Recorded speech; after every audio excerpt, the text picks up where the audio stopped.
लेकुराचे हित वाहे माऊलीचे चित्त किंवा जाणे माऊलीचे चित्त ऐसी कळवळ्याची जाती करीला भाविन प्रीती पोटी भार वाहे त्याचे सर्वस्व ही साहे ऐसी कळवळ्याची जाती करीला भाविन प्रीती तुका मने माझे तुम्हा संतावरी ओझे ऐसी कळवळ्याची जाती करीला भाविन प्रीती पंढरीच्या देवरा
देवराया दंडवत महायोग पीठे तटे भीमरत्या परम पुंडरीकाय दातु समागत्य तिष्ठन् समानंद परब्रह्मलिंगं भजे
प्रथम नमन दुसरे चरण संताचिया त्यांच्या कृपादाने कथेचा विस्तार बाबाजी सद्गुरुदास तुका ओम नमो ज्ञानेश्वरा करुणा करा दयाळा तुमचा अनुग्रह लादलो पावन झालो चराचरी नमो सद्गुरु तुकया ज्ञान दीपा नमो सद्गुरु सच्चिदानंद रूपा नमो सद्गुरु भक्त कल्याणमूर्ती नमो सद्गुरु भास्करा पूर्ण कीर्ती सेवे लागी सेवक झालो तुमच्या लागलो निज चरणा अहो स्वामी तुकया देवा यावरी न करा वेद मस्तक हे पायावरी या वारी करी संताच्या जय गावी केला वास त्यास नसावे उदास लेकुराचे हित वाहे माऊलीचे चित्त ऐसी कळवळ्याची जाती खरी लाभावीन प्रीती पुस्तक प्राप्त स्थळी कीर्तनरूपी सेवेसाठी निवडलेला अभंग देहूचे महान भगवत भक्त वैराग्याचे मूर्तिमंत पुतळे जिजाऊ रमण कान्होबा प्रिय बंधू असणारे ज्यांनी जगाच्या कल्याणासाठी स्वतःच्या प्रपंचाची रात रांगोळी केली अशी असणारी जगद्गुरु तुकोबराय आणि तुकोबरायांचा 4 चरणाचा संतांकडे माझं हित एखाद्या आईला जसं त्या लेकराचं हित कळतं तसं तुम्हाला माझं हित कळावं। आई जशी मुलाकडनं कोणत्याही प्रेमाची अपेक्षा करत नाही, कोणत्याही परतफेडीची अपेक्षा करत नाही, तसं तुम्ही माझ्यासाठी करावं। जसं आई त्या मुलाचा पोटी भार वाहते आणि त्याचं सर्वस्व त्या ठिकाणी सहन करत असते, त्याला जे पाहिजे ते देत असेल, जसं आई त्या मुलासाठी करते तसं जगद्गुरु तुकोबराय सांगतात संतांनी देखील ते माझं ओझ त्यांच्या स्वतःवरती घ्यावं। तुका म्हणे माझे तुम्हा संतावरी ओझे। कसे ओझे? जसे आधीचे 3 चरणाचं ओझ आईवरती असतं त्या मुलाचं, तसं माझं ओझ तुमच्यावरती असावं, तुम्ही माझ्या हिताचा विचार करावा, असा जगद्गुरु तुकोबरायांचा अशा आशयाचा अभंग आजच्या कीर्तनरूपी सेवेसाठी निवडलेला आहे। आजची कीर्तनरूपी सेवा काय निमित्ताने आहे तुम्हा सर्वांना ज्ञात आहे, पण वक्त्याचं आद्य कर्तव्य वक्त्याला फक्त तेवढ्यासाठीच बोलवलेलं असतं, कारण की त्या कार्यक्रमाचं त्यांनी वक्त्याने काय सांगावं, प्रयोजन सांगावं। भगवंताच्या कृपेने साधू संतांच्या आशीर्वादाने मनमनीय कृष्णाजी माऊलींच्या कृपा आशीर्वादाने हरिभक्तीपरायण शंकर गोविंदा ठाकरे यांच्या आशीर्वादाने या ठिकाणी आज वैकुंठवासी वत्सलाबाई शंकर ठाकरे यांच्या प्रथम पुण्यस्मरणाच्या निमित्ताने या कीर्तनरूपी सेवेचं आयोजन त्यांच्या 4 मुलांच्या वतीने 4 सुपुत्रांच्या वतीने आज या ठिकाणी करण्यात आलेलं आहे। ती कीर्तनाची सेवा तुम्हा सर्व सज्जन मायबापांच्या वतीने त्या संपूर्ण ठाकरे परिवाराच्या वतीने आदरणीय हरिभक्तीपरायण बबलू भाऊंनी मला फोन लावला आणि ही कीर्तनाची सेवा माझ्या वाट्याला दिली। योगायोगाने आज कार्यक्रमासाठी खरंच आजी पुण्यवान होते। ठीक आहे महाराज, आपण त्यांच्या मागच्या पुण्याचा काही हिशोब नाही करू शकत, बिलकुल नाही, पण त्या निश्चित पुण्यवान होत्या। का? कारण की त्यांच्या या पुण्यस्मरणाच्या निमित्ताने आज एवढी सर्व महान महान मंडळी येते, ऐक नाही, आपल्या सर्वांचं श्रद्धास्थान असणारे मनमनीय कृष्णाजी माऊली जायखेडेकर, माऊलींचा वारसा पुढे माऊलींच्या लेकरांना त्या माऊलींप्रमाणेच सांभाळण्याचा प्रयत्न करत असणाऱ्या हरिभक्तीपरायण आपल्या सर्वांची माय यशोदा अक्का आज या ठिकाणी उपस्थित आहे। अक्कांच्या चरणावरती नतमस्तक होतो। आदरणीय बापूजी राहू दे भैया भाऊ, आवाज छान येतो, माग ऐकायला जात नाही कोणाला, नाही एकदम सुंदर आवाज येतो, काही अडचण नाही। आदरणीय हरिभक्तीपरायण बापू या ठिकाणी उपस्थित आहे, बापूंच्या चरणी नतमस्तक होतो। आदरणीय हरिभक्तीपरायण प्रणवगिरीजी महाराज नागाई संस्थान महाराजही या ठिकाणी उपस्थित आहे। हो, अतिशय सुंदर कार्यक्रमाचं वातावरण आहे, परिसरातील सर्व मंडळी उपस्थित आहे, सर्व गायक वादक गुंजन मंडळी सर्वांच्या चरणावरती नतमस्तक होतो। ज्ञानेश्वर माऊली पदाची साथ करण्यासाठी समोर बसलेली सर्व परिसरातील मंडळी सगळ्याची हरी माझ्या ओळखीची, ऐक नाही, वसमारची मंडळी आलेली आहे, धामणाची आलेली आहे, मस्दीची आलेली आहे, काकानीची आलेली आहे, तुकाराम नगर आजी रात्री माझं कीर्तन आहे तिथली मंडळी आली, छाईलून तात्या आलेले, रावडून दादा आलेले आहेत, अजून विटाईवर आमचे ते साळवे दादा ते आले। बघा ना महाराज, तो दादा ड्युटीवर 8 दिवस झाले आर्मी, ते धोतर ते घातले असं वाटतं बा इकडचीच कुठली तरी, ऐक ना, नोकरीवाल्याला लाज वाटते हे कपडे घालायचे, पण काय परिवार असेल महाराज। मी त्यांच्या घरी गेलो, अक्का तुम्ही आता तुम्हाला तर काय तुमच्याचा असं जे हो रमेश महाराजांचे सासरे सविताताईंचे वडील आहे का, मग घेऊन ते पण या ठिकाणी आले, त्यांच्या घरी गेलो महाराज। काय वारकऱ्याचं वातावरण आहे तिथं, अतिशय दोन्ही मुलं मिलिटरी ते साळवे दादांची, वैराग्य असं आहे महाराज, पण नेमा न टळे निर्धारी, कोणत्याही नियमाला ते चुकत नाही, असं ते देखील उपस्थित आहे। बाकीचे सर्व गाव बरं, आजूबाजूचे सगळे गाव जे आठवत असतील ते नसतील आठवत, ते मी कोणाचा वैयक्तिक त्यामुळे नामनिर्देश करत नाही. आणि विशेषतः हे गाव पवित्र पावन आहे की नाही. बापूस इथं पारायणासाठी असतात.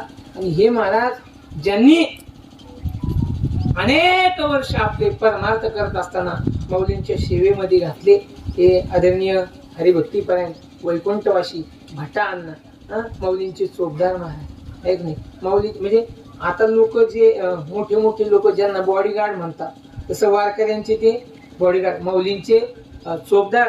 माऊलींचे जेही काही नियोजन असेल ते आदरणीय अण्णांनी बघावं. वैकुंठवासी अण्णांचं हे गाव आहे. आणि त्या पवित्र पावनभूमीमध्ये आज हा कीर्तनाचा योग, सुंदर अशी संसृष्टी आमच्या भैया भाऊची. आणि या पवित्र वातावरणामध्ये ही कीर्तनाची सेवा बापू माझ्या वाट्याला आली. 9 ते 11 कीर्तनाची वेळ आहे. 10 वाजून 6 मिनिट झालेले. 11ला 5 कमी असताना जे विठ्ठल त्याची काही काळजी करायची नाही. 11:20 ना, बरोबर. हा मग बाकीचे बोलतीलच ना, होतीलच. कसं आहे महाराज, मी सांगतो. आता मी रात्री औरंगाबाद जिल्ह्यामध्ये सोयगाव तालुका आहे, इथं होतो. 3 वाजले घरी यायला. म्हणजे मी एवढ्या लांब फिरतो हे नाही मला तुम्हाला सांगायला. 3 वाजले घरी यायला, पहाटेची 5:45. यांचा आग्रह होता 8:30 पर्यंत या. किती वाजेपर्यंत या? 8:30 वाजेपर्यंत या. 9ला कीर्तन चालू करायचं. मी 9ला 10 कमी असताना बरोबर इथं आलो. बरोबर ना, सगळे साक्षीदार आहे मला. मी माझी वेळ महाराज, देव जावं अथवा राहावं काही घेणं नाही, पण आपल्या वेळेत पोहोचलं पाहिजे. 2 तासाची झोप घेतली, लगेच निघालो महाराज. आपण आपल्या वेळेत गेलं तो कोणाला बोलता येत नाही. वेळेत जावं माणसाने. पण माझ्या वेळेत आलो. ठीक आहे, तुमच्यासाठी थोडीफार इकडं तिकडं आज वेळ धकवून घेऊ. थोडंफार आता मलाही कुठे घरी जायचंय, मला इथंच कुठं तरी दिवसभर पडायचं, संध्याकाळी कार्यक्रम करायचा जवळच इथं कार्यक्रम. म्हणजे मी लागूनच घेतलं बाजार असं आहे की नाही. त्यांनी आग्रह केला, म्हणजे ठीक आहे, आता दिवस सकाळी घरी आणण्यापेक्षा ती कीर्तनाची सेवा कर. म्हणून महाराज गोड वातावरण आहे. आणि आदरणीय वैकुंठवासी वत्साला आजींचं जीवनही फार पवित्र होतं. बापूंनी सांगितलं मला, त्यांचे दोन्ही हरिपाठ पाठ होते, दोन्ही हरिपाठ पाठ होते. आणि माऊलींनी हा परिसर एवढा पुण्यवान बनवला, खरंच कदाचित महाराज माऊली झाली नसती या परिसरात, हा अवस्था काय असते सांगू. एखादा महात्मा त्या परिसरामध्ये अवताराला येण्यासाठी त्या परिसराचं देखील काय लागतं? पुण्य लागतं महाराज, भाग्य लागतं. पुण्य करेल असेल तुम्ही, मागच्या जन्मामध्ये एखाद्या महान तपस्वी साधूची सेवा केलेली तुम्ही मंडळी आहात, त्या सेवेचं फळ म्हणून आज भगवंतानी या परिसरामध्ये माऊलींसारखं पवित्र रत्न तुमच्या वाट्याला घातलं, तुम्हाला मार्गदर्शन करण्यासाठी घातलं. म्हणून महाराज या पवित्र भूमीमध्ये आजींचं जीवन अतिशय पवित्र होतं. हे बघा, आजी आल्या, जेवढं परमार्थ करायचा तेवढा केला, जे नामचिंतन करायचं, जी नामाची साधना करायची ती साधना केली, आणि एक दिवस या देहाचा त्याग केला. बाबा, या जगात थांबायला कुणीच आलं नाही. प्रत्येकाला या जगामध्ये आल्यानंतर मरावं लागतं. येथे नाही उरावले अवतार, येर ते पामर जीव किती. ज्या देवादिकांनी अवतार घेतले, राम आले, रामाला जावं लागलं, कृष्ण आले, कृष्णाला जावं लागलं. इथं थांबण्यासाठी कुणीच आलं नाही. सर्वांना जावंच लागतं, थांबण्यासाठी कुणी आलं नाही. फक्त एक की महाराज, माणसाला जरी जावं लागत असेल, फक्त माणसाचं जाणं चांगलं असतं. जाणं कसं असावं? चांगलं असावं. हो, अभंग नामदेव महाराजांचं, मरणा आधी सावध व्हावे, कीर्ती करोनी मरावी, मानवाची उत्तम काया, जन्म घालू नये माया. एवढा सुंदर नरदेह दिला बघा ना महाराज, किती सुंदर दिला. कशासाठी दिला? कांदे काढायला, कांदे लावायला दिला आहे का नाही? मग देवे दिला देह भजना गोमटा, तोया झाला फाटा बाजी. देवाने हा देह भजनासाठी दिला, नुसता देह नाही दिला. एका इंद्रियाचा हिशोब संतांनी सांगितला. हो, दिले इंद्रिय, हात पाय डोळे मुख बोलाया वचन. कशासाठी? जेणे तू जोडसी नारायण, नासे जीव कोण भवरोग. एक अवयवाचा हिशोब सांगितला. दिले इंद्रिय, काय दिलं? हात दिले, पाय दिले, कान दिले, नाक दिलं, डोळे दिले आणि तोंड दिलं. कशासाठी दिलं? पाय दिले कशासाठी? कशा तमाशाला नाही जायला दिले हो. कशासाठी दिले पाय? कशासाठी दिले? जव हे सकळ सिद्ध आहे, हात चालावया पाय तव तू आपुले स्वहित पाये, तीर्थयात्रे जाय तू. कधीपर्यंत? मरणाआधी सावध व्हावे. हे पाय मरायच्या आधी सावध व्हा. तीर्थयात्रे जाय चुकू नको. कधीपर्यंत? जव काळ असे दूर केला. मरणाआधी सावध व्हावे. आधी सावध व्हावे. ऐक नाही. हात दिले कशासाठी दिले?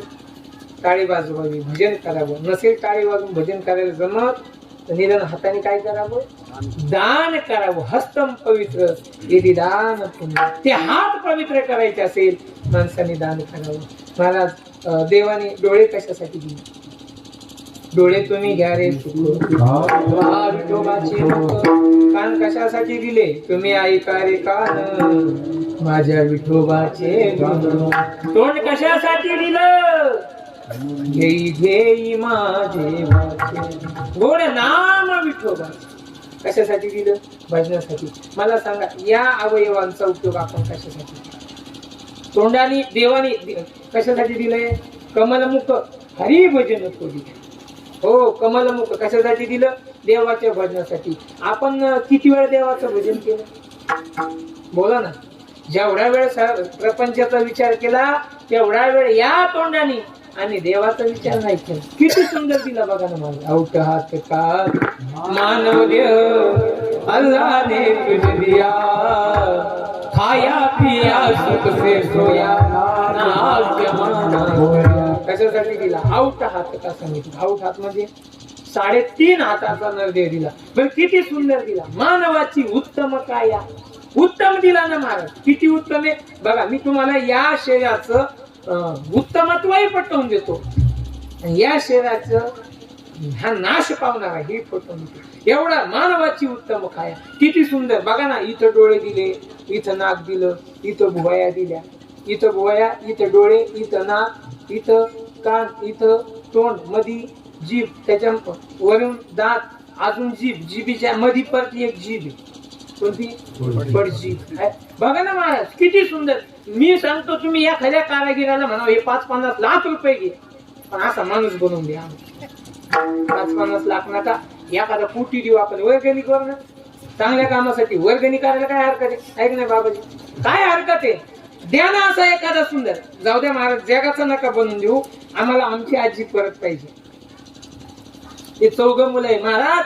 आई परत पाहिजे. आम्ही कोटी रुपये देतो. आमची आई फक्त या बॅनर मधून बाहेर येऊ द्या 10 मिनिटं बोलू.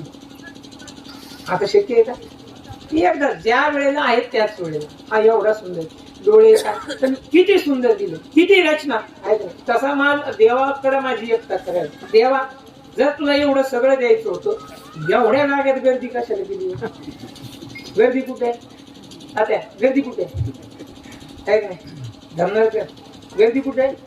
एवढ्या जागेत ना. इथं डोळे, इथं नाक, इथं कान, इथं तो ओठ मध्ये दात, जीभ, इथं भुवया. एवढ्या जागी गर्दी करण्यापेक्षा नाक माग देता. मागचं मोकळाचे नाव सगळं ग्राउंड. काही तर मका कांदे लावायचे नाही. पण देवाला माहिती होतं यांची रचना अशीच करायला. डोळे इथं दिले. डोळ्याच्या वरती काय दिलं? होय. हे विनाकारण दिले. काय कारण होतं का द्यायचं? कशासाठी दिले असेल सहज नाही. काय कारण असेल ना कशासाठी दिल्या? देवाला माहिती हे कष्टाळू लोक काही कष्ट करतील, राब राबतील आणि कष्ट केल्यानंतर यांना काही घाम येईल आणि आलेला घाम सरळ कुठं जाईल? डोळ्यात जाईल. म्हणून देवानी इथं काय घातला? बांध घातला. पण तो बांधही कोरला. ज्यांनी कोरला त्यांना जाऊन भेटा तुम्ही का कोरला बांध? आपली शेवटी बांध कोरायची सवय जायचीच नाही महाराज. एक तर माणसं कोरतील नाही तर बाया तरी कोरतील महाराज. कशाला माता मावल्यांना विनंती कशाला? हा बांध कोर बरोबर. त्याच्या खाली डोळे दिले. असे डोळे मागे दिले असतील देवाने एक करायला पाहिजे होते. एक डोळा पुढे द्यायला पाहिजे होता. एक डोळा नुकसान होतं त्याच्यात काही काय. पण देवाने एक डोळा पुढे दिला. एक कुठे दिला? दोन्ही पुढे दिले हो. एक पुढे द्यायला पाहिजे होता एक माग. का बरं? पुढच्यानी पुढचं रक्त आलं असतं मागच्यानी फायदा झाला असता का नाही? म्हणजे पुढचा येणाराही दिसला असता, मागून कोण येतो तोही दिसला असता. पण देवाने तसं केलं का नाही? दोन्ही डोळे पुढे दिले. मागे दिले असते तर अडचण झाली असते. कशाला? चष्मा लागला असता कस लावला असता? एकाच पुढं काय महाराज, त्या देवाची रचना एवढी सुंदर आहे, मानवाची उत्तम काय. बरं इथं नाक दिलं, बरोबर, नाक इथं का दिलं ते तरी मागे देतात. कारण की हे नाक इथं द्यायचं देवा, मग थोडस इकडं तिकडं तरी देतात. थोडस इकडं तिकडं नाही, थोडं दाबलं तरी माणूस झाडावर दिसत नाही. तुम्ही थोडस इकडं तिकडं म्हणता, इकडं तिकडं नाही, थोडं असं दाबलं जरी ना, चेपटाही झालं ना तरी माणूस चांगलं दिसत नाही. महाराज विचार करा, देवाने इकडं तिकडं द्यायला पाहिजे होतं, इथं कशाला दिलं रे देवा? कारण की काय होतं, देवा जेव्हा या नद्यांना महापूर येतो ना, तो सरळ खाली उतरतो, तेवढी तरी जागा बदलायला पाहिजे ती. पण देवाचं नियोजन आहे, मानवाची उत्तम काय. देवाला माहिती होतं हे सकाळची भाजी संध्याकाळी खाते. आळशी लोक सकाळची भाजी कधी खाती? सायंकाळी. ती भाजीचा घास उचलला, ती दिवसभर खराब झालेली भाजी इथपर्यंत जाईल, इटलेली असेल, आंबलेली असेल, खराब झालेली, ती इथं गेली का नाकाला लगेच कळालं पाहिजे, बाबा हा माल आपल्या गोडाऊनला चालणार नाही, हा काय कर दुसरीकडे.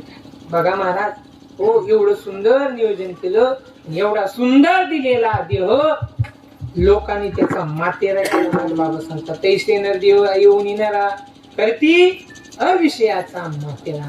हे महाराज माती करून टाकली या सुंदर नरदेहाची, माती केली, हा देह लोकांनी मातीला घातला. महाराज एवढा सुंदर नरदेह दिला, पण या देहाने आपल्याला स्वतःच कल्याण करून घेता यावं असा विचार मात्र कोणी केला?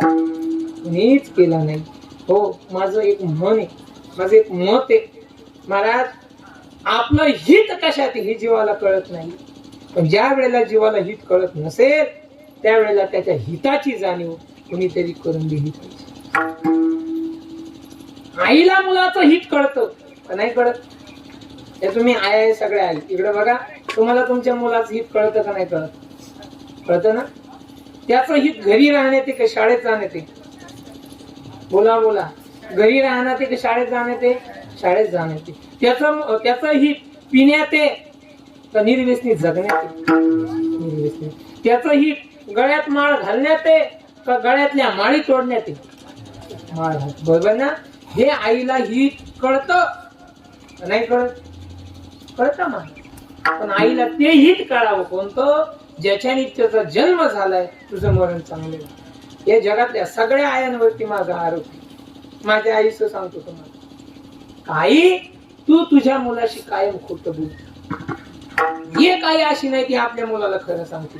एकही आई नाही, एकच आई होऊन गेली ती आपल्या मुलाला खरं सांगित होती, तिचं नाव मदाल असतं. बाकी या सगळ्या खोटं बोलतात. तुम्ही तुमच्या मुलाला सांगता ना, बाळा तू डॉक्टर होशील, सांगता ना. तुम्ही मुलाला सांगता इंजिनियर होशील, सांगता ना. तू कलेक्टर होशील, IAS अधिकारी होशील, IPS अधिकारी, तू मास्टर होशील, सांगता ना तुम्ही. हे खोटं आहे का खरं आहे? हे खोटं आहे. तुम्ही ज्या मुलाला लहानपणी सांगता तू IAS अधिकारी होशील, तो होईलच का? होईल. IAS अधिकारी नाही झाला तर दुसरा अधिकारी होईल, पण कदाचित तो होणारही नाही. तुम्ही खोटं सांगता. मुलाला सांगता तू इंजिनियर होशील, होईलच का? तो नाही सर. मुलाला सांग तू पोलीस होशील, मग काय माहित तो पोलीस होतो का पुढे लोकांचे खिशे कापते, तू सांगता येतं का? नाही. पण आई हे काय करते? खोटं सांगते. पण एकच आई होती महाराज, जिने तिच्या मुलाला खरं सांगितलं, बाळा तू माझ्या पोटी जन्माला. उठी रे बाळा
माझ्या बाळाला उपदेश करते. उठी उठी बाळा, बाळा जागा, उठ बाळा.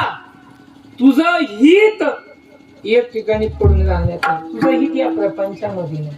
त्या आईचं नाव होतं मदालाचं नाव. तू गुरु कर, तुझा उद्धार करून घे. तू प्रपंच केल्याने तुझा प्रपंच चांगला होईल, पण तुझं मरण चांगलं नाही. कारण की बाळा, या देहाने देवाची प्राप्ती करावी लागते. हा देह नाहीतर नाश पावतो. तसं प्रत्येक जीवाला कळालं पाहिजे. आजींना जे कळालं होतं, दोन्ही हरिपाठ पाठ होते, हा त्यांचा परमार्थ होता. लय परमार्थ नसावा माणसाचा, एवढाच असावा, तेवढा देवाला आवडेल तेवढा. अति परमार्थ माणसाला अहंकाराकडे ओढून येतो. अति परमार्थ काय होतो म्हणजे अति महाराज जेवढे योग केले तेवढे माणसाला त्रास देतात. माणूस जेवढा ज्ञानी झाला, म्हणजे हे मी नाही सांगत ना, हे मी नाही सांगत महाराज, मग कोण सांगतो? ज्ञानोबा वायाची उपाधी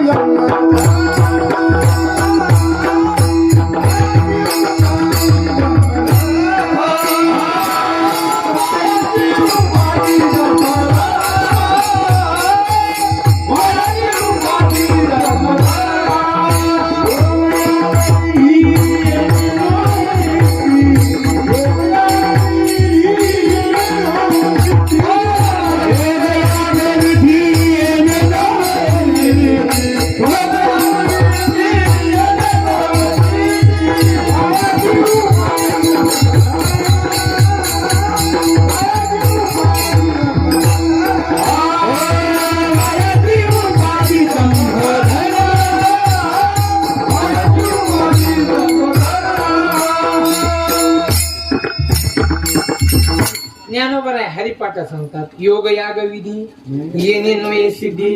हे उलट केलं तर वायाची उपाधी दंभ. ती उपाधी येते माणसाकडे, दंभ येतो महाराज.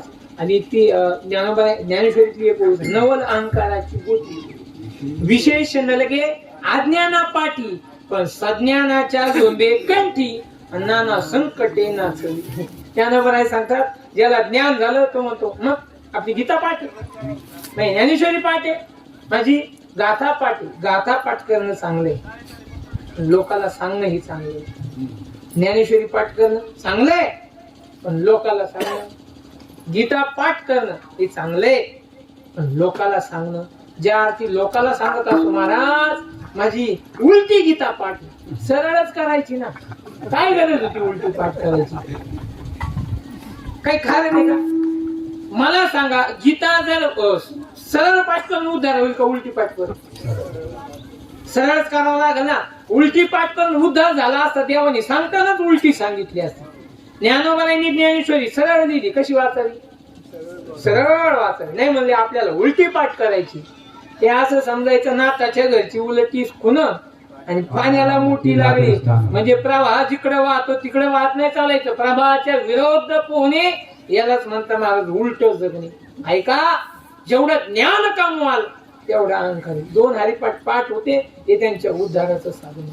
माणसाने जीवनात एक करावं, मरणाच्या आधी हे सावधानतेने आपल्या हिताचा विचार करून मरावं, जगावं. ही आई होती मदालसा, ती आपल्या बाळाला उपदेश करते, बाळा तुझं हित करायचं असेल तर तुझं हित प्रपंचामध्ये नाही, तुझं हित कशात आहे? परमार्थामध्ये.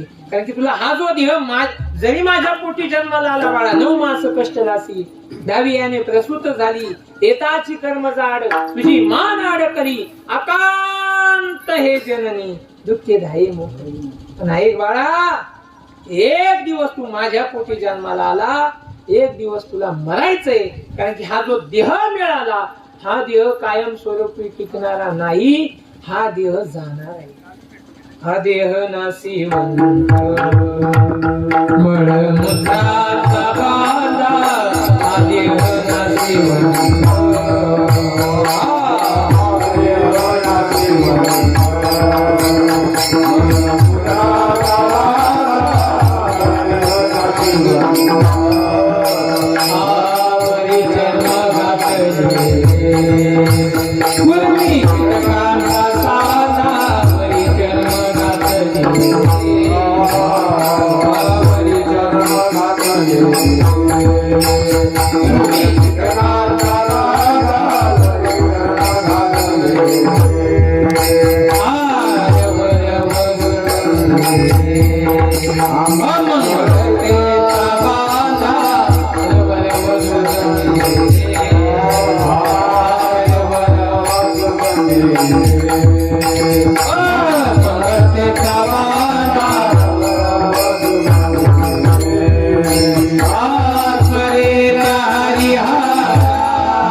एवढा नाशिवंत आहे. कसा हा देह नाशिवंत मल मूत्राचा बांधा. या देहातून एकही गोष्ट चांगली निघत नाही. हो, लय लोक म्हणतात ना, चेहरा आशाकडे बघून ते तोंडाला हे लावणं ते सगळं चांगलं म्हटलं पाहिजे. माणसाने नटावं पण इकडे येऊन नटावं. लग्नासाठी नाही नट. लग्न लोकांचं राहतं, हेच नटत मेकअप करते मेकअप करते. लोक तुला नाही बघायला आले, ते नवरदेव नवरी बघायला आले. तुला कोण बघायला लागले? तूच तुझं म्हणजे लग्न लागलं तरी काही मेकअपच करीत राहता. मला लागलंय घराकडे निघायचं का, आता टेम्पूत बसती मेकअप करून, काय का नाही. नटावा तुम्ही महाराज. एक लक्षात ठेवा, या देहाला किती नटवलं पण याला 9 द्वार आहे. त्या 9ची 9 द्वारातून एकही वस्तू चांगली निघत नाही. शरीर दुःखाचे कोठार, शरीर दुःखाचे कोठार, शरीर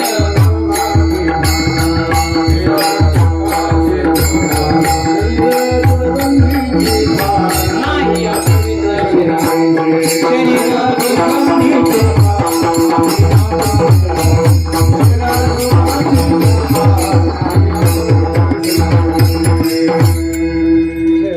महाराज असेच प्रमाण पाहिजे. असं कसं आहे माहिती का, तुम्ही ऐकणारे बसते सगळे. असं जर आता तरण्याचा भरणा असला तुम्हाला तर माहिती, आपला डायरेक्ट असा उभटी वखर असतो, आपल्याला लोड घेत नाही बसत. धमनारला ते आले ऐका, ते म्हणले महाराज तुमचं कीर्तन म्हणून ऐकायला आलो. योग्य वेळी योग्य बोललं पाहिजे. विनोद असावा कीर्तनात, नुसता विनोद नसावा, वायवार विनोद नसावा, त्याला काहीतरी पुरावे असावे. महाराज बघा, हा देह कसा आहे, शरीर दुःखाचे भांडे. शरीर महाराज याच्यात सगळे नाही अपवित्र शरीर आहे, याच्यासारखं अपवित्र नाही. हे शरीर उत्तम नाही, नेमकं कीर्तनकारांनी करायचं. या संतांकडे आपली एक तक्रार आहे, एक तर चांगलं आहे सांगा, नाही तर वाईट. आम्ही करायचं काय ते सांगा. आम्ही चांगलं सांगू का वाईट सांगू, दोन्ही सांगतो तुम्हाला. शरीर उत्तमच चांगले, शरीर उत्तम हे चांगलंय, पण कधी ते जर परमार्थ केला तर ते उत्तम हे चांगले. आणि शरीर दुर्गंधीचे थार आहे, पण कधी त्याच्याने नुसता संसारच केला तर हे दुर्गंधीचे थार. याला 9 द्वार दिली महाराज, दोन्ही बाजू सांगितलं तुम्हाला. याला किती द्वार आहे? 9 द्वार. 9ची 9 द्वारातून याच्यातून घाण बाहेर दिसली. हो, अमंगळतेचा बांधा. हा देह नाशिवंत मलमूत्राचा बांधा. हा चांगला का दिसतो आई? ऐका, हा चांगला का दिसतो? वरी चर्म घातले रे. हो, याला झालर चांगली लावली बा, नाही तर जर असे हे वरचं चमड काढलं बघावं वाटत नाही. काहीला असं इंच भरत जखम काय काय निघतं त्याच्यातून, है ना महाराज? तू निघतो एवढं जे शरीर आवडतं आपल्याला, की त्या शरीराची अवस्था सांगतोय तुम्हाला मी. हो, एवढा अपवित्र आहे महाराज. वरी चर्म घातले मध्ये कुळमी कीटकांचा सांदा. या शरीरातला सकाळी जरी आंघोळ घातली तर 12 वाजता याची काय सुटती? हो महाराज, हो, कुळमी कीटकांचा सांदा. रव रव दुर्गंधी रे, अमंगळतेचा बांधा.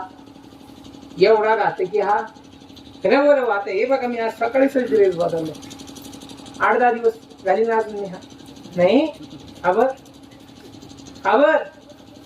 हा ड्रेस यांनी या देहाची संगती केली. या ड्रेसनी काय केली? या कपड्यांनी या देहाची संगती केली. आज संध्याकाळपर्यंतच हे कपडे खराब होईल, बरोबर ना? वासी नाही यांचा महाराज. पण हेच कपडे जर मी कपाटात आणून वर्षभर ठेवले असते तर काही झालं असतं? त्यानं काहीच झालं नसतं. फक्त हे सकाळी घातले तर हा देह एवढा नाशिवंत आहे. हा एवढा रव रव दुर्गंधी, एवढी दुर्गंधी याची, हा दुसऱ्यालाही घाण करतो. सोपा अजून सांगतो तुम्हाला, सोपा. कॅमेरा चालू आहे तरी सांगतो, ऐका. गुलाबजामुन तुम्ही बनवले, एका बरणीत ठेवले, किती दिवस राहतील? चांगले किती दिवस राहतील बोला ना? 15 दिवस, महिनाभर आहे त्याला काही होत. ते गुलाबजामुनचे पॅकिंग असतं ते आयते केलेले, 6-6 महिने चालतं, बरोबर ना? 6 महिने ते राहू शकतात. पण त्याच गुलाबजामुननी या देहाची संगती केली तर किती महिने? नाही नाही, अजिबात नाही. हा एवढा घातक आहे. रव रव दुर्गंधी रे अमंगळतेचा. हा अमंगळ आहे. कधी अमंगळ आहे? जन्माला आला तेव्हाही अमंगळ आहे आणि मेला तेव्हाही अमंगळ आहे. कसं कसं कसं ते असं कसं? जन्माला आला तेव्हा अमंगळ. जन्माला आल्या आल्या काय पाळल्या जातो? विटाळ पाळल्या जातो ना. विटाळ जन्माला आला तेव्हा काय पाळल्या जातो? विटाळ. आणि मेल्यानंतर जे पाळल्या जातं त्याला सूतक म्हणतात. दोन्ही वेळेला अमंगळे महाराज. हा जन्माला आला तेव्हाही अमंगळे, मेला तेव्हाही अमंगळे. म्हणून ती मदाला ते बाळाला सांगते, बाळा त्याच्या आधी तू सावध. रव रव दुर्गंधी रे अमंगळतेचा बांधा. रव रव दुर्गंधी रे स्मरे त्या हरिहरा. शरण जाई गोविंदा, जाई गोविंदा. परीचे मदालसा सोंद जो देवा. एक नाही, आधीच त्या देवाला शरण जा. तू त्या देवाला शरण जाण्यामध्ये तुझं हित आहे. तुकोबराय सांगतात, जसं त्या आईला त्या मदालसेला स्वतःच्या मुलाचं हित कळतं, तसंच आम्हाला संतांना देखील जीवाचं हित कळतं. जसं जीवा आईला मुलाचं हित कशाने कुणाला माहितीये? तुकोबराय सांगतात, आईला माहिती. हे तुकोबराय अभंग.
माझ्या मुलाचं हित कशात आहे? हे जसं आईला कळतं तसं जीवाचं हित कशात आहे हे कुणाला कळतं? संतांना कळतं.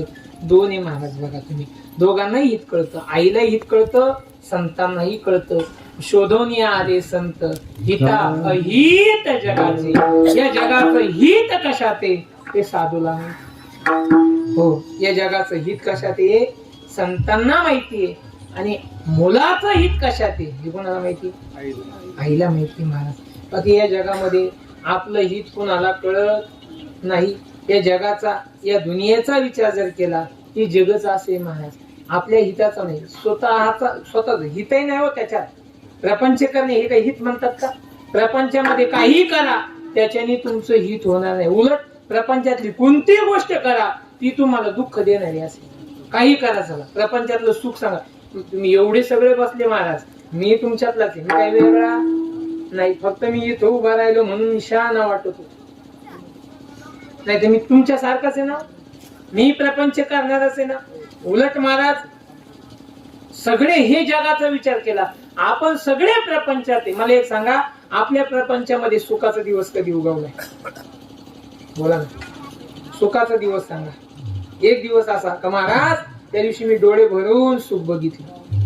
सुख नाही कोठे आलिया संसार ठाऊकची आहे. संसार दुःखाचा, दुःख बांधवडी आहे हा संसार. संसार दुःख मुळ चौकडे विश्रांती नाही कोठे. रात्र दिवस तळमळ. संसारामध्ये दुःख किती आहे याच्या अभंगाचा भाव बघण्यापेक्षा चालीचा भाव जरी बघितला तरी कळत. चालच एवढ्या दुःखाची, म्हणजे ती चालही ज्याला लय संसारात दुःख त्यांनीच गायली. आणि दुःखे सांगू किती, आणि दुःखे सांगू सकळ संसारात, सकळ संसारात नसा हे पाषाण हे फुटले मैकाव पत्रे भरला. नसा हे पाषाण हे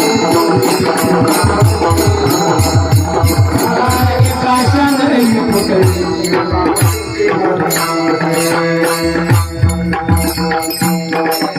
काय प्रमाणे पोषक प्रमाणे म्हणजे संसारात एवढं दुःख आहे का तुम्ही तुमचं दुःख जर एखाद्या दगडाला सांगायला लागले तर दगड फुटून जाईल. असाच भाव आहे त्याचा. न साहे पाषाण ही फुटती भय काप चित्ती भरला असे.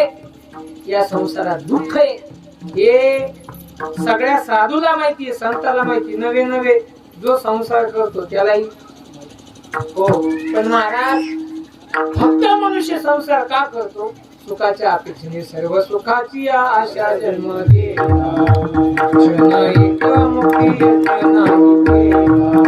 हिंडता दिशाशीन पावला. माया वेष्टीला जीव माझा, माझे सोयीत माझे सोयीत नेनती कोणी.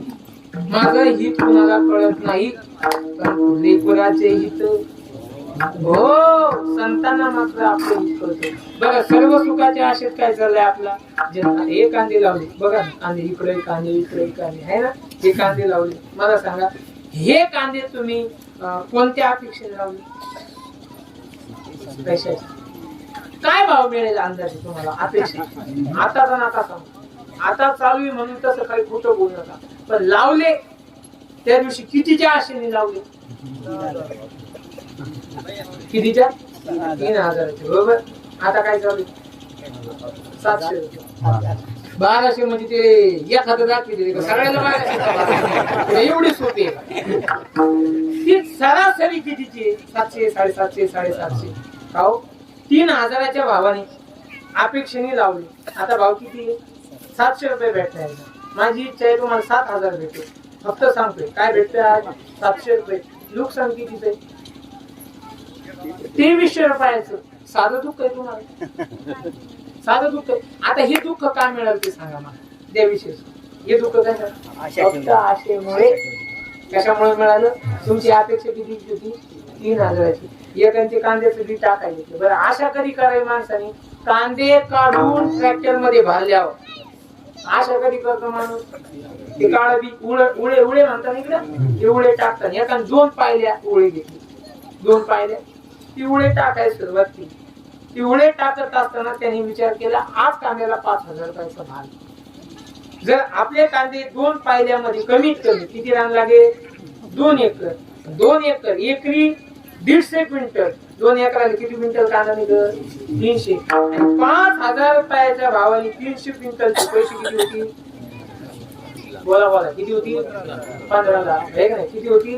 15 लाख. तुम्हाला जर 15 लाखाचे कांदे झाले ना, काहीच करायचं नाही, मस्त एक भारीतली गाडी घ्यायची, चालती एका बाजूला बायको बसत, मी चालवायला बसत, कोणाच्या गाव्याला, कोणाच्या श्राद्धाला, कोणाच्या लग्नाला, कोणाच्या नोकरीला, मस्त दोघांनी मजा करायची, फिरायची. कधी कांदे 15 लाखाचे झाले. हा, हे स्वप्न कधी बघतोय? टाकून तर घे हातातलं, टाकून तर घे. टाकायच्या आधी 15 लाखाची अपेक्षा केली, बरं त्याचं चाललं होतं पुढे टाकणं.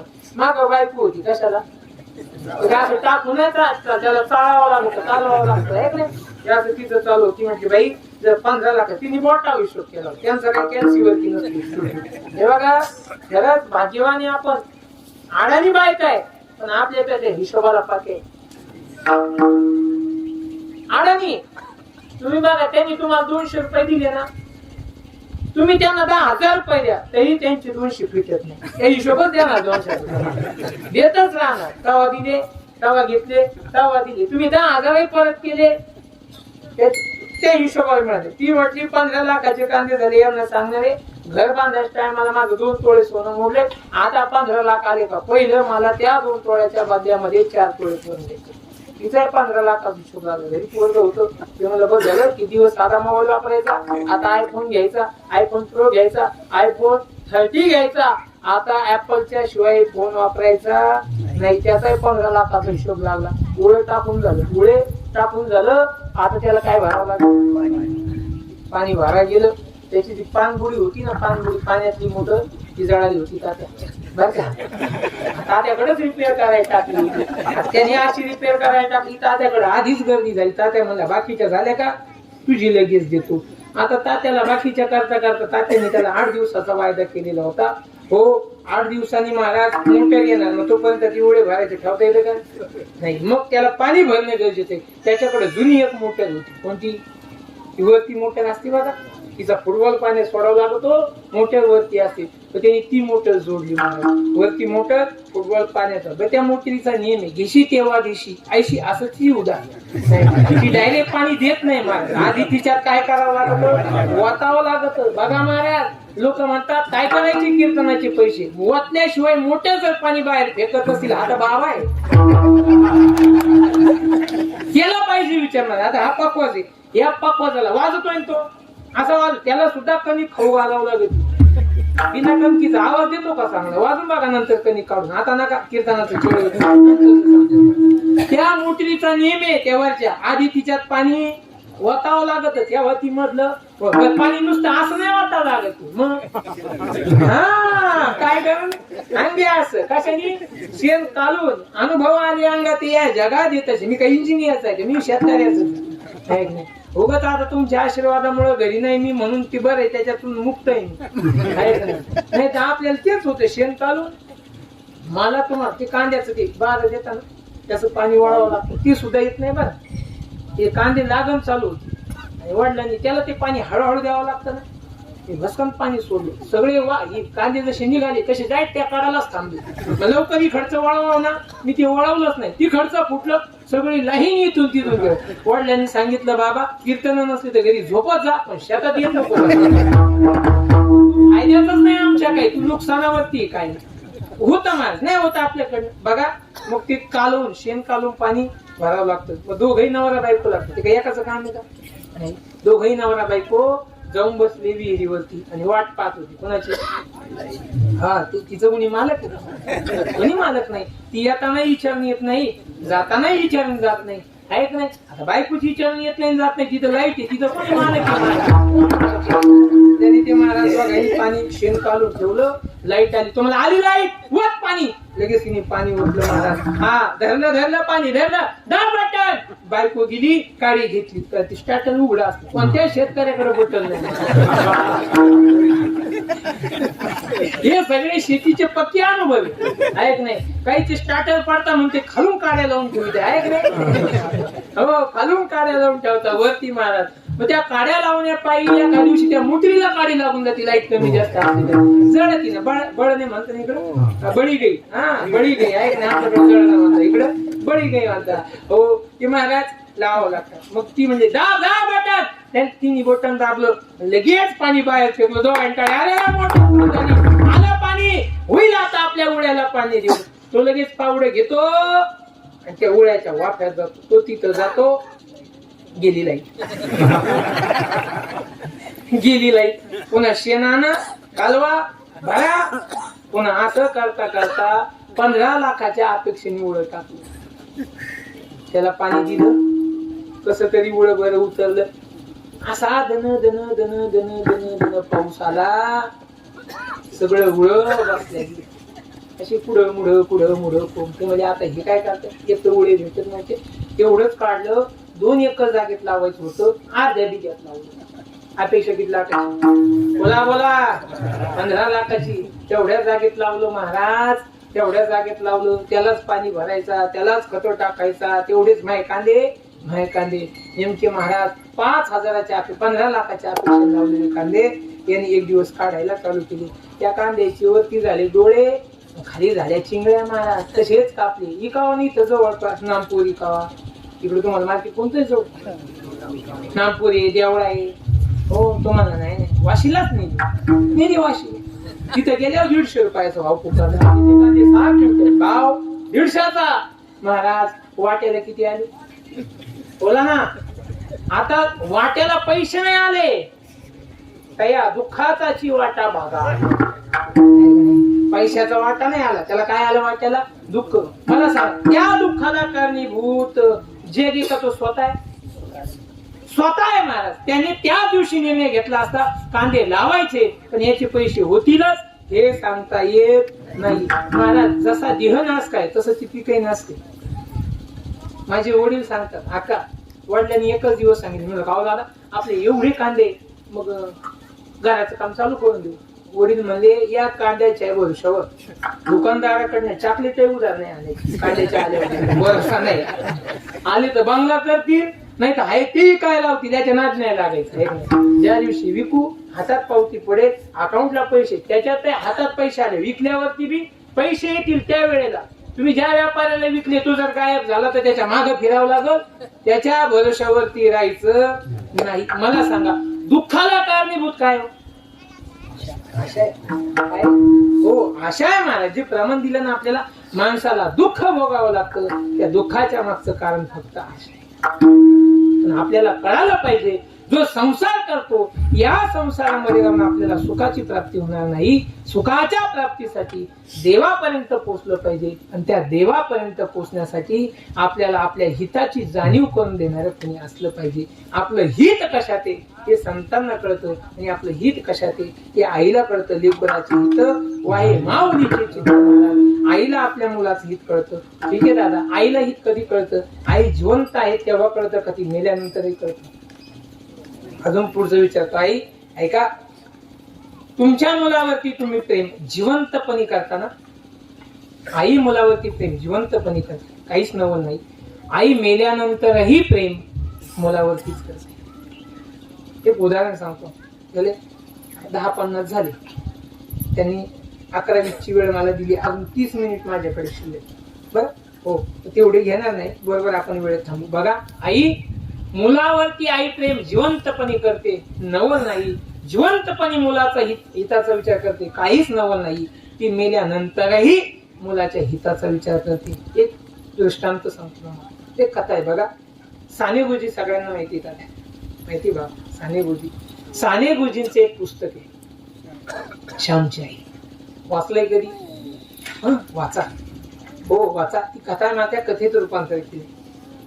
तो श्याम म्हणजे साने गुरुजी, तो श्याम शिक्षणासाठी ते जेलमध्ये ज्या वेळेला होते ना, त्या 40 रात्र त्यांनी ते पुस्तक लिहिले. तो श्याम सांगतो, मी शिक्षणासाठी पुण्यात होतो. पुण्यात शिक्षण घेत असताना मला स्वप्न पडलं. स्वप्नात माझी आई आली.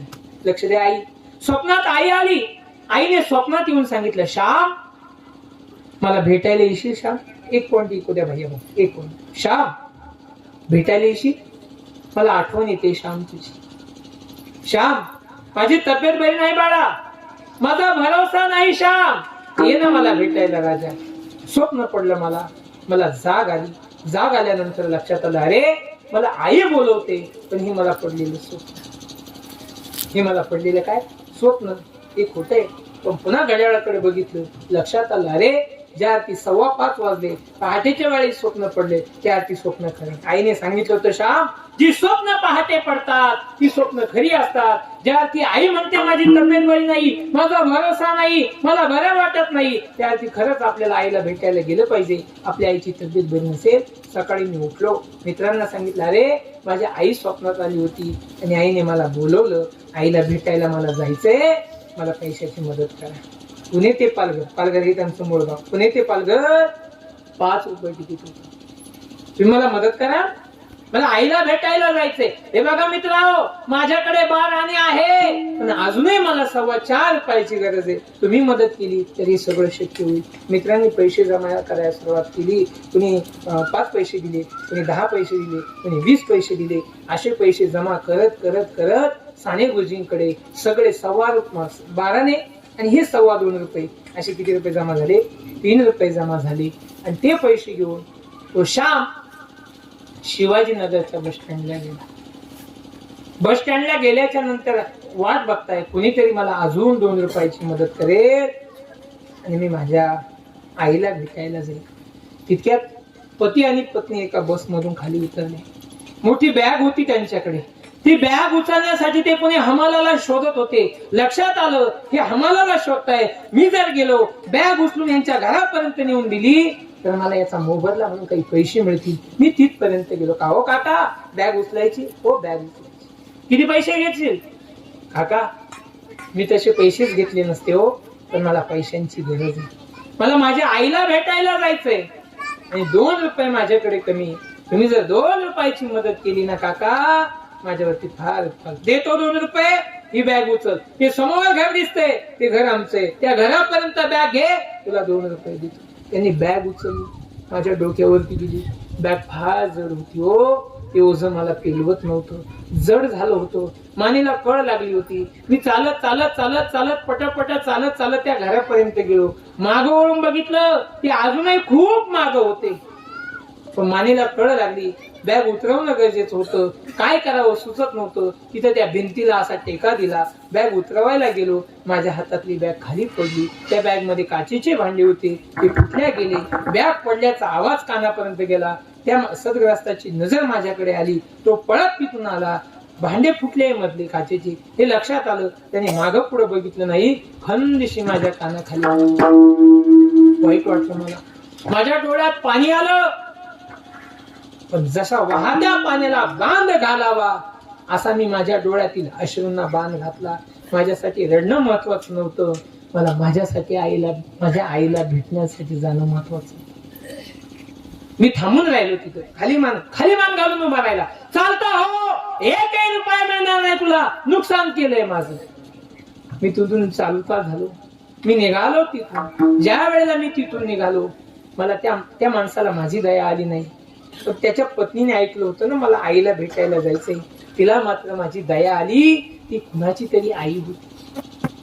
तिच्या लक्षात आलं अरे मी जशी माझ्या लेकराची वाट बघते तशी याची वाट याची आई बघत असेल. तिने मला 1 रुपया दिला. आधीचे माझ्याकडे 3 रुपये होते, तिने 1 रुपया दिला. अजूनही मला 1 रुपयाची गरज होती. मी तसाच एसटी स्टँडला थांबलोय, कुणीच मदत केली नाही. सायंकाळची शेवटची 9 वाजेची बस निघाली.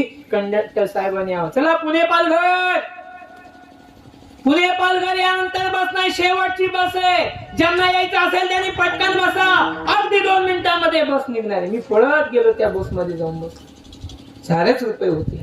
बस निघाली, पुण्याच्या बाहेर निघाली.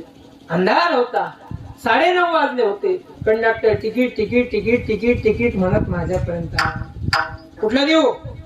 मी हातातले पैसे घेतले, कंडक्टर साहेबांच्या हातात दिले. काका 1 पालघर द्या. त्यांनी पैसे मोजले. 4च रुपये. काका माझ्याकडे तेवढेच पैसे. एसटी तुझ्या बापाची आहे का माझ्या बापाची? उतर खाली. ड्रायव्हरनी गाडी थांबवली. मला खाली उतरवायचा प्रयत्न केला. एका मागच्या ग्रस्ताला माझी दया आली. ओ कंडक्टर साहेब, 9:30 वाजले, अंधार आहे, कुठं उतरवता त्या लहान लेकराला? त्या पैशात जिथपर्यंत जाईल घ्या की तिथपर्यंत, तिथून जाईल त्याचा तो. कंडक्टरनी मला विचारलं, पालघरच्या मागे उतरविल तुला, एक स्टॉप चालेल? मी म्हणाल हो काका चालेल, मला तिथपर्यंत घ्या. रात्रभर बस प्रवास करत पहाटेच्या 3:30 वाजता त्या पालघरच्या जंगलामध्ये, त्या भयान अरण्यामध्ये थांबली. मला रस्त्यावरती उतरवून दिलं. बस निघून गेली. अंधार होता चहूबाजूला. त्या रात किड्यांचा आवाज कानावरती येत होता. भीती वाटत होती, या भयान जंगलातून मी जातोय, माझ्या जीवाचं काही बरं वाईट होऊ शकतं.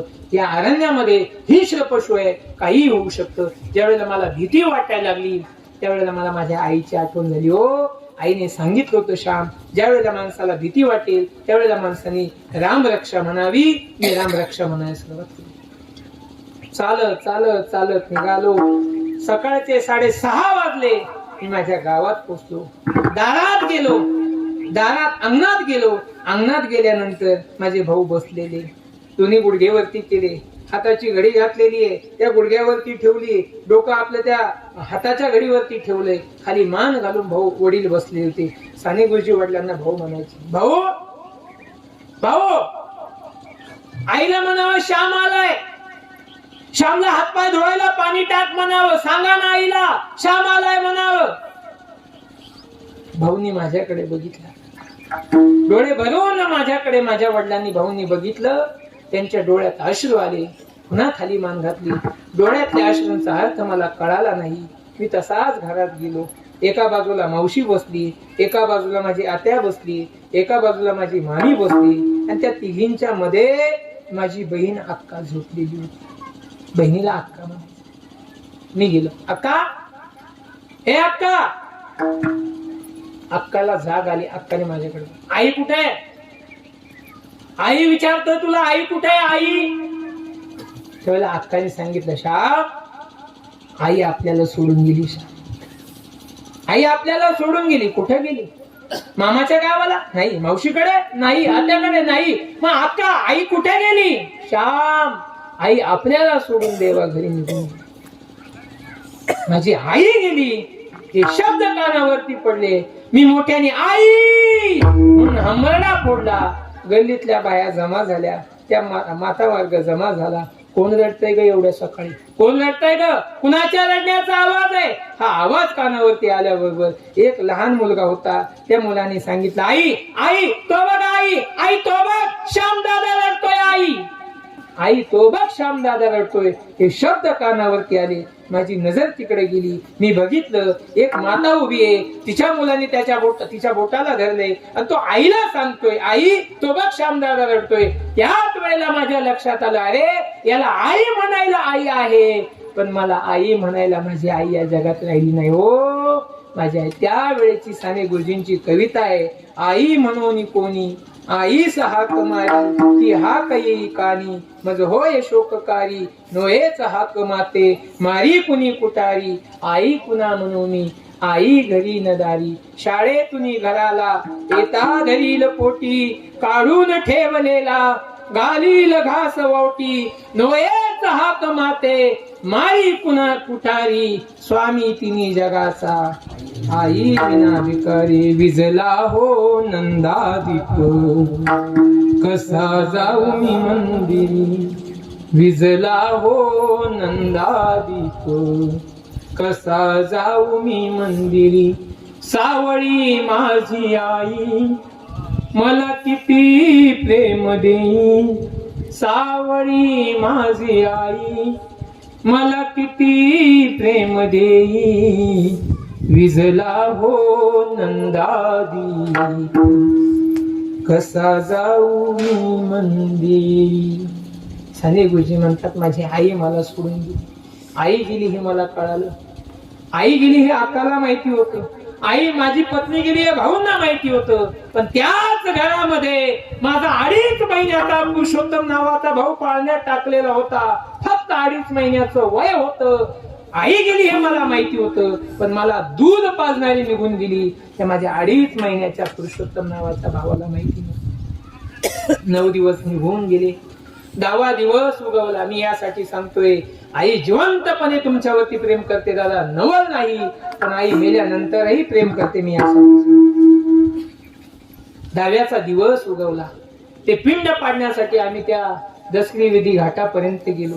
पिंड पाडलाय, पिंड पाडला. आता काच स्पर्श व्हावा म्हणून कावड्याला घास दिलाय.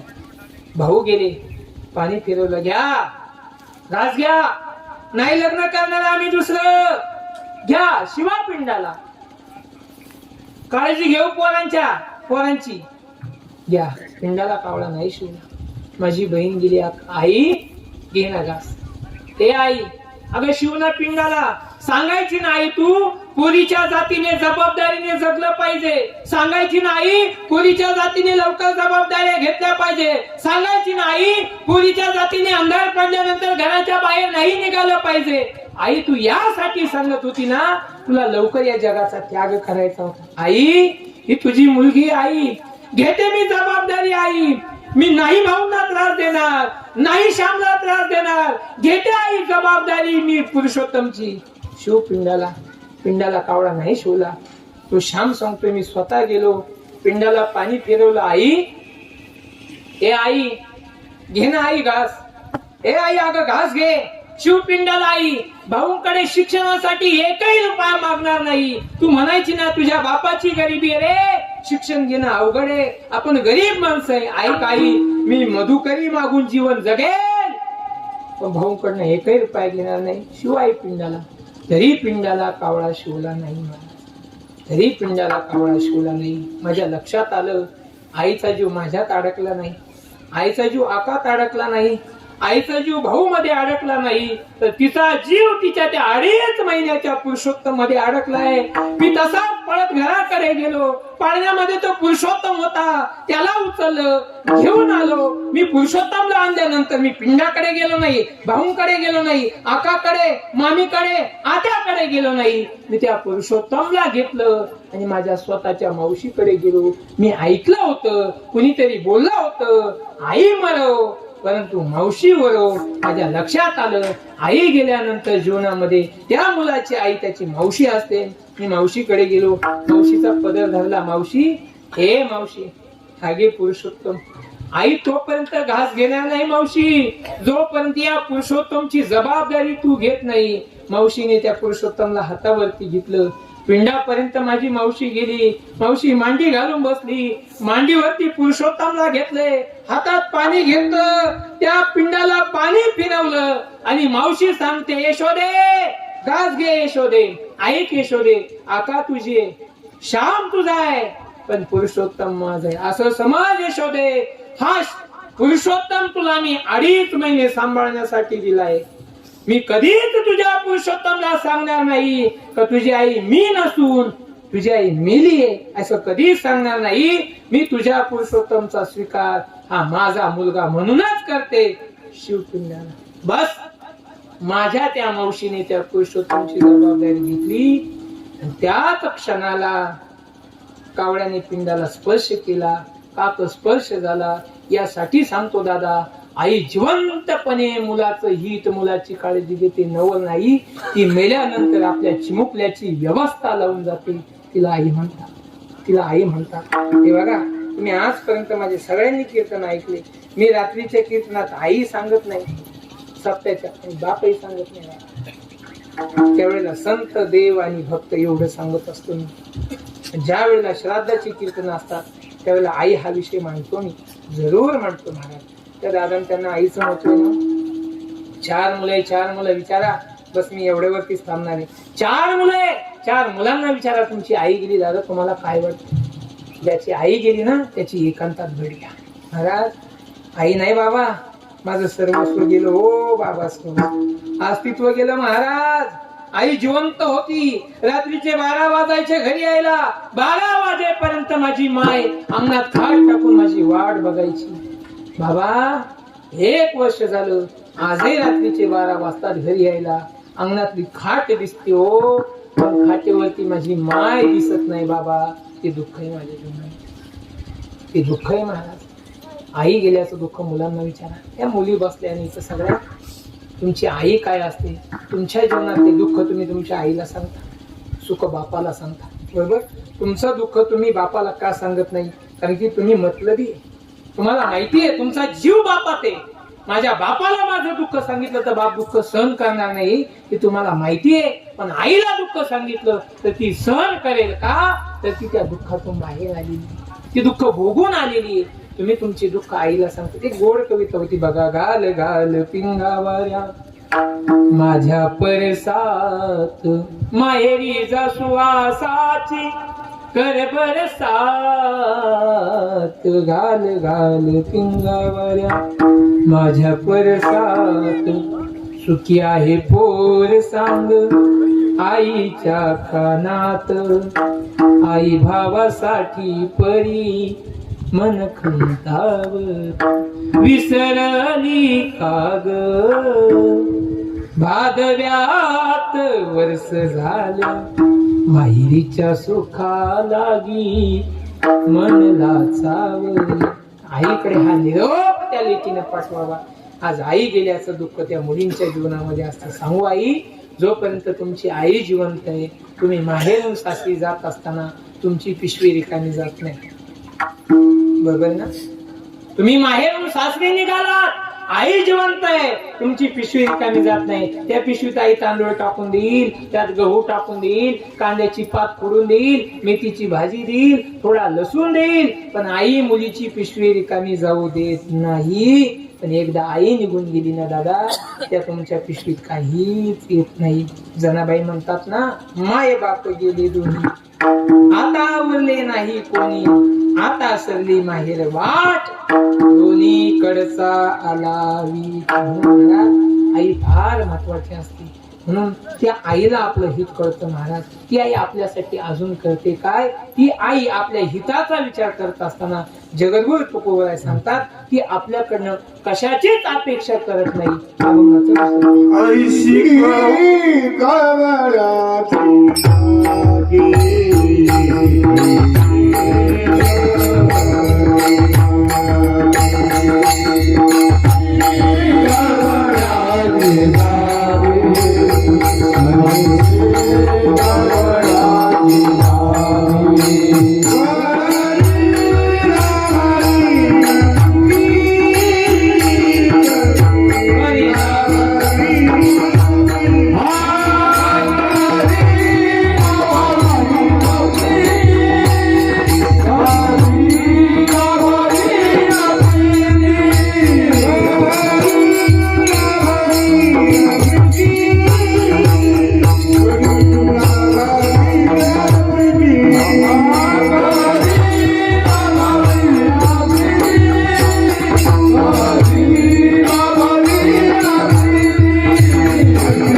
आई आपल्यावरती प्रेम करते. आईशी तिला आपल्याविषयी काय कळवळ्याची जाती. बरं बाबा, कोणत्याच लाभाची अपेक्षा आहे? माझा मुलगा मला काहीतरी कमवून देईल, एखादा तोळा सोनं देईल? नाही महाराज. करी लाभा विनप्रीती, कोणत्याही लाभाची अपेक्षा करत नाही. अजून आई करते काय? पोटी बाळ आहे, त्याचे सर्व सोयी आहे, त्या मुलाचा भार पोटाला वाहते. बरोबर ना? हो. ज्या वेळेला बरं का आई ऐका, तुमचा मुलगा ज्या दिवशी तुम्हाला म्हणेल ना, आई काय केलं तू माझ्यासाठी, विचारताना मुलं प्रश्न, काय केलं तू माझ्यासाठी? त्याला एकच करायचं, बाळा काहीच केलं नाही मी तुझ्यासाठी. मग काय केलं सांग ना आई. ज्यावेळेला तो प्रश्न विचारेल त्याला 3.5 किलोचा दगड त्याच्या हातात द्यायचा. हा घे बाळा हा दगड, आणि हा दगड तुझ्या पोटाला बांध, आणि 9 महिने 9 दिवस न सोडता जीवन जग, आणि मग मला सांग का मी तुझ्यासाठी काय केलं. का हो? 2 किलोचा दगड जरी पोटाला बांधला, झोप येईल आपल्याला? बोला ना. नाही ना. पण ती आई जर आपल्यासाठी 9 महिने 9 दिवस या वेदना सहन करते, काय अधिकार आहे आपला त्या आईला विचारायचं आहे तू माझ्यासाठी काय केलं पोटी भार वाहे त्याचे सर्व अजून तुकोबारांचे अभंग बघा मातेची आचित्ती अवघी बालकाची व्याप्ती देह विसर्या पुला जवळी घेता शीन गेला आई एवढं प्रेम करते महाराज जसं आई त्या मुलाचं हित करते आई जसं मुलावरती प्रेम करते तुकोबाराय सांगतात तसंच तुम्ही माझं हित करावं आणि माझ्यावरती प्रेम करावं जसं त्या मुलाचं ओझ त्या आईवरती असतं तसं माझं ओझ तुमच्यावरती शेवटचं तुका म्हणे माझे तुका म्हणे माझे तुका म्हणे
जाते हरीला भाविन प्रीती. जगत बोलायचं जसं त्या आईवरती त्या मुलाचं ओझ आहे तसं मी तुमच्यावरती माझं ओझ देतो.